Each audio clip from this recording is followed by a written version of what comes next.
Com m'agrada això.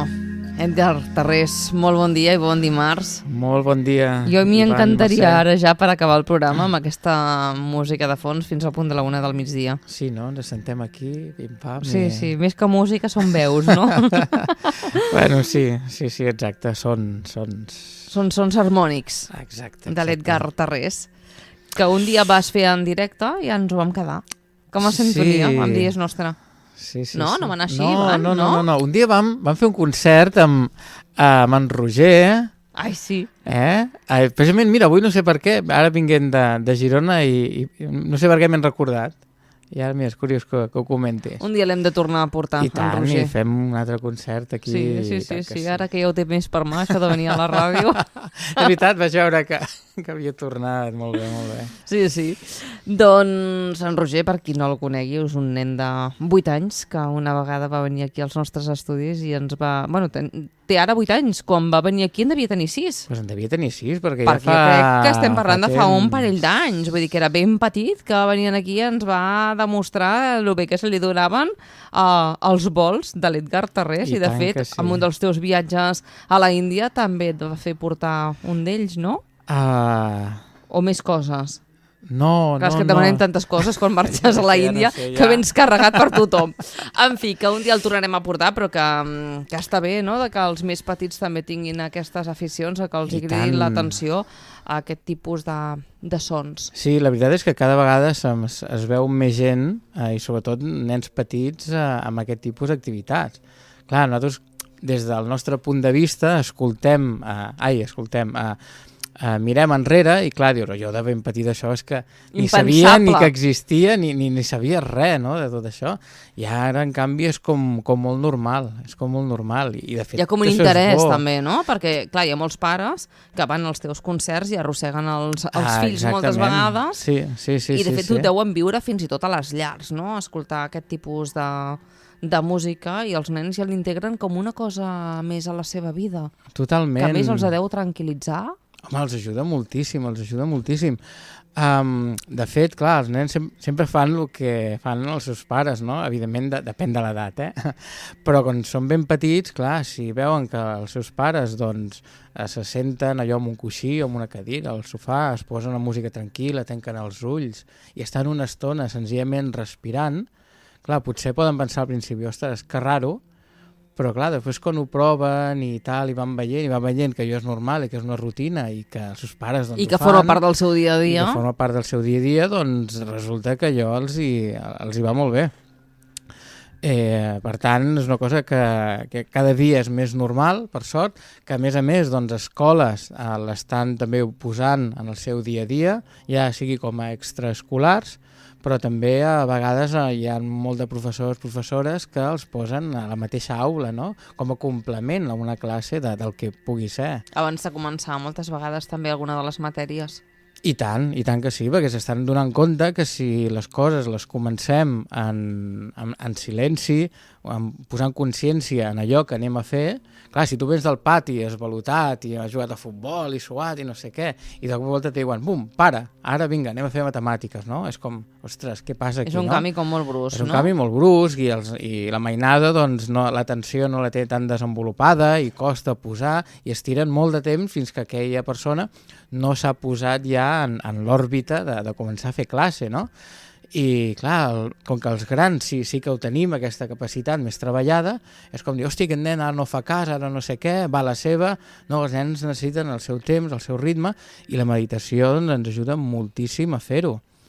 De fet, mira, l'altra vegada que vaig venir, fa 2 setmanes, que sortint d'aquí doncs ja marxava cap a Andorra, va ser molt divertit perquè el dia següent vàrem fer la presentació del que és el Mindful Travel Meet, que és aquest congrés precisament de consciència i de turisme. Doncs van començar la roda de premsa la van començar amb una meditació.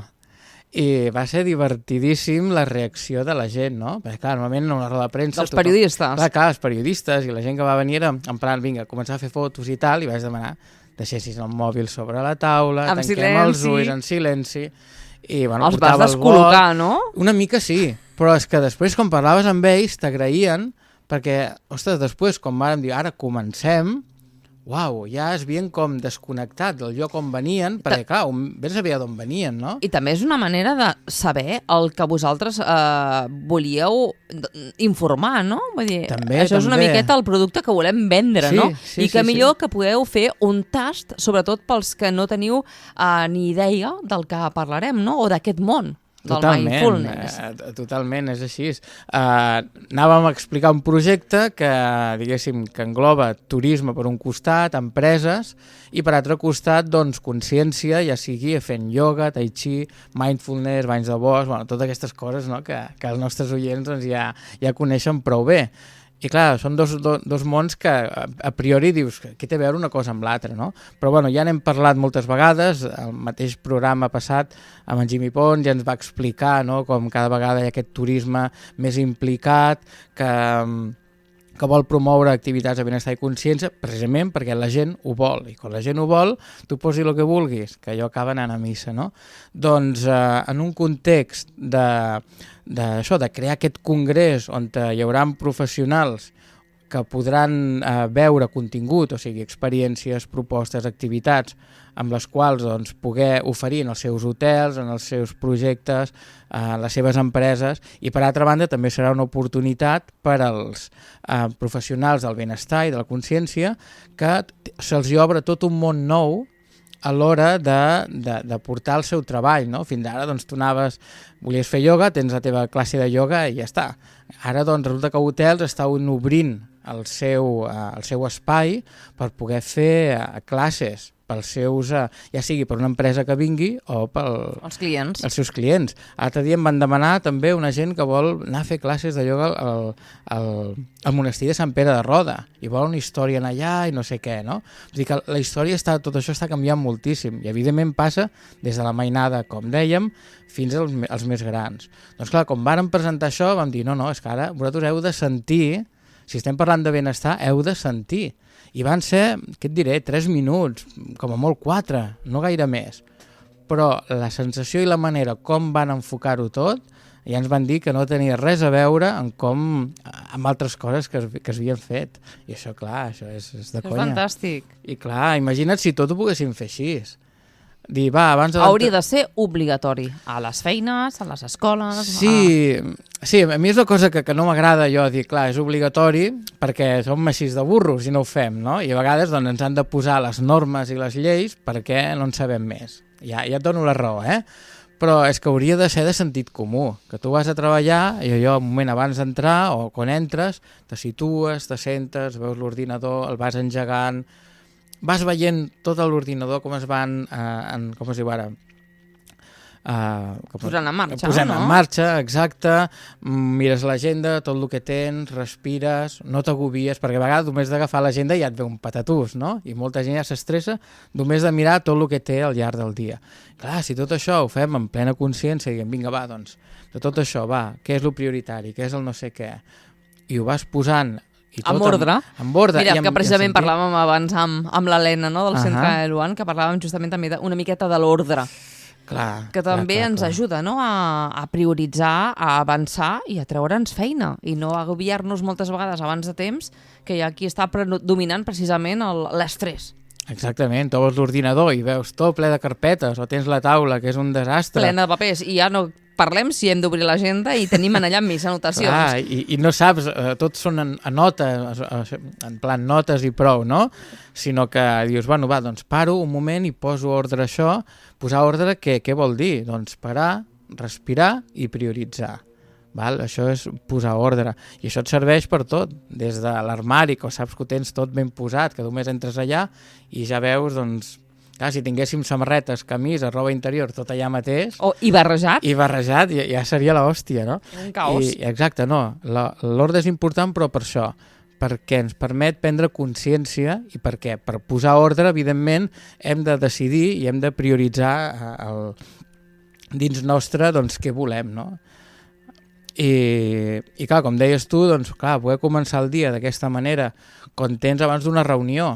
Per exemple, es diuen que les reunions no haurien de ser mai sentades, les reunions haurien de ser totes a peu dret, per 2 raons. Primera, perquè no perdries el temps, val? I segona, perquè a peu dret la circulació funciona més bé i es donen més bones idees i la creativitat funciona molt més. Aquesta no l'havia sentida mai, jo, Sí. Fins i tot hi ha llocs que la gent treballa a peu dret. La taula, diguéssim, la té aquí dalt. Tipus bar. Tipus bar, exacte, però sense cadira. I tu quan estàs allà, te fa mal l'esquena, doncs pares un moment, surts a fer un vol, recapacites, però clar, l'energia en el cos, diguéssim, funciona molt més bé i vas per feina, no és allà, te sentes i bueno, a veure, no sé què, no, vas per feina. Fins i tot tu te sents molt més bé, fins i tot les reunions, diuen que les reunions, com deia abans, podrien ser també caminant, agafar, vinga, t'has de reunir no sé qui, doncs vinga, sortim a fora, i clar, el fet de sortir fora, de que estàs caminant i tal... A l'aire lliure, natura. Exacte, ja vas més per feina, no estàs tan agobiat. I tancat, no?, entre quatre parets. Bueno, i tancat, clar, és que... Hi ha molts llocs que no hi ha ni finestres, com tenim nosaltres aquí, no?, que veus si és de dia, si és de nit, si hi ha llum, si hi ha sol, si plou, no? Exactament, sembla un casino, allò de Las Vegas, no? Exactament, pensa que avui en dia ja estem més estona tancats entre quatre parets que dormint. Val? I això a nivell de salut és molt greu.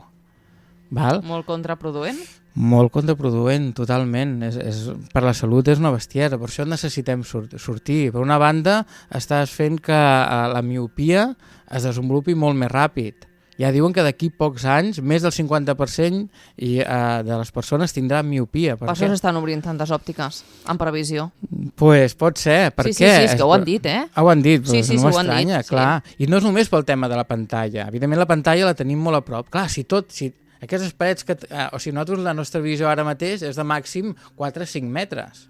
Si estem tot el dia aquí tancats, clar, la teva visió arriba aquí, no la desenvolupes, no la treballes. És important sortir fora i mirar lluny. A l'horitzó, no? Exacte. Anar a l'horitzó i deixar que la vista s'explayi, vagi lluny, perquè si no tindrem molts problemes de salut, evidentment. Això, a més, doncs, genera estrès, genera ansietat, genera moltes coses, que si les sumem amb el tema de l'ordre, de fer les coses així com podem, que veiem que no tenim temps i tal, doncs tot això acaba que anem fatal. Per això, important parar. Important que cada vegada hi hagi més nens que ho facin, perquè voldrà dir que estan posant aquest hàbit dintre de la seva vida. Per un nen, evidentment, que és important meditar, però penso que és més important el fet que vagi adquirint aquest hàbit perquè quan sigui gran, que és quan ho necessitarà de veritat, doncs ja tindrà aquest hàbit adquirit. Tindrà aquesta base. Tindrà aquesta base. I no li vindrà de nou ni li serà gens desconegut. Exactament. Evidentment hi ha nens que necessiten meditar, val? Perquè ara estan com... els psicòlegs és com si estan posant etiquetes a moltes històries i en veritat l'únic que necessita el nen és parar, escoltar-se i dedicar-se temps a ell, no? De totes maneres, no sé si aquest tema l'hem arribat a parlar amb tu, Edgar, però jo crec que seria interessant poder donar també alguna pauta a les famílies. Per mainada, doncs per què no? Mira, podem... Que no n'hem parlat mai? Jo diria que no. No, ho hem parlat amb altres col·laboradors, però no des de la teva vessant, que potser també seria molt interessant i molt recomanable doncs, prendre 4 notes i 4 recomanacions de part teva, Edgar, i llavors que cada família faci el que cregui més convenient. Però sí, per anar educant una miqueta els nostres fills que amb aquesta vessant i sobretot amb el que estem vivint dia a dia, amb tantes etiquetes i tants professionals que se'ls estan emportant quan moltes coses podrien solventar des de casa i amb simples gestos i cosetes. Exactament, i tant. Molt bé, doncs estem acabant ja el nostre temps. Edgar Tarrés, com sempre, moltíssimes gràcies i un plaer tenir-te als nostres estudis. T'esperem el proper dia. I ens veiem d'aquí un parell de setmanes. Molt bé. Que vagi molt bé. Aquests sons harmònics.